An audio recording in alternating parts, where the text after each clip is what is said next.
आज लोकसभा का माहौल काफी गर्म रहा है और इस राजनीतिक गर्मी की वजह रही स्पीकर के खिलाफ लाया गया अविश्वास प्रस्ताव, जिस पर आज 10 घंटों की मैराथन चर्चा हुई है। दरअसल विपक्ष ने स्पीकर ओम बिरला पर भेदभाव का आरोप लगाते हुए उन्हें पद से हटाने के लिए अविश्वास प्रस्ताव का नोटिस दिया था।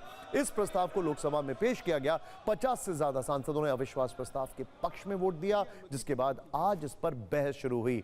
बहस की शुरुआत कांग्रेस सांसद गौरव गोगोई ने की है। उन्होंने कहा कि बजट सत्र के दौरान नेता प्रतिपक्ष राहुल गांधी को 20 बार रोका टोका गया, उनके तर्कों पर सबूत मांगा गया जो भेदभाव के दायरे में आता है। गौरव गोगोई की इस तीखी शुरुआत के बाद प्रियंका गांधी ने मोर्चा संभाला और राहुल गांधी की जमकर तारीफ की। उन्होंने कहा कि एक ही व्यक्ति है जो सरकार के सामने झुके नहीं है, वो है नेता प्रतिपक्ष। नेता प्रतिपक्ष सदन में सच बोल देते हैं और वो सच्चाई सत्ता पक्ष से पचती नहीं है, इसीलिए सरकार विपक्ष को टारगेट कर रही है।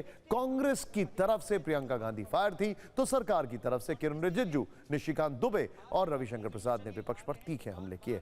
कुल मिलाकर संसद में स्पीकर के खिलाफ लाए गए अविश्वास प्रस्ताव पर काफी आक्रामक चर्चा हुई।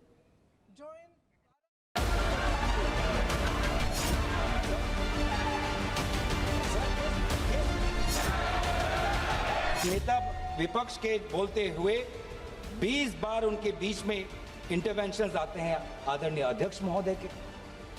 पैनल ऑफ चेयरपर्सन, उस समय जो चेयरपर्सन होते हैं, senior members of treasury benches, defence minister, home minister, parliamentary affairs minister, 20 बार नेता विपक्ष को बार बार संयोजित तरीके से motion of thanks to president's address, जो इतना महत्वपूर्ण चर्चा है, 20 बार उनको इंटरप्ट किया गया।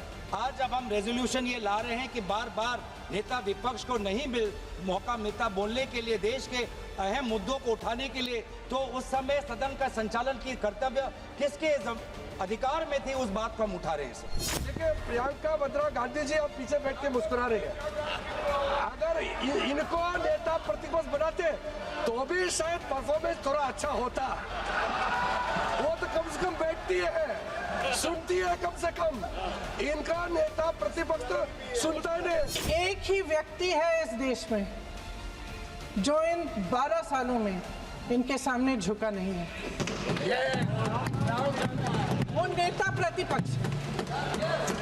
और वो नेता प्रतिपक्ष क्योंकि इस सदन में खड़े होके सच बोल देते हैं, बेझिझक बोल देते हैं, वो सच्चाई जो है जो वो बोलते हैं इनसे पचती ही नहीं है, इन्हें पचती नहीं है। वैसे लोकसभा में स्पीकर ओम बिरला के खिलाफ अविश्वास प्रस्ताव पर बहस शुरू होने से पहले सदन के आसन पर बैठने से जुड़े नियमों को लेकर काफी बहस हुई।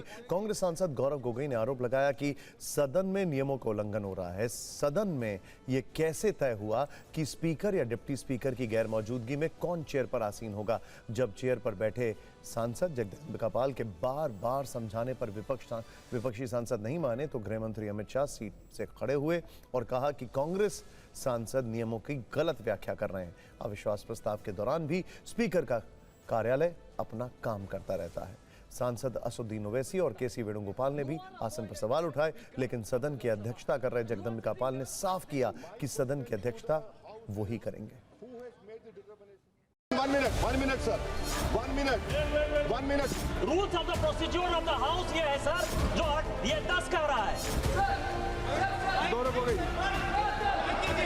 मैं ये पूछना चाहता हूं कि स्पीकर ने एक पैनल ऑफ चेयरपर्सन बनाया, तो पैनल में कई चेयरपर्सन हैं। इस पैनल में कौन से चेयरपर्सन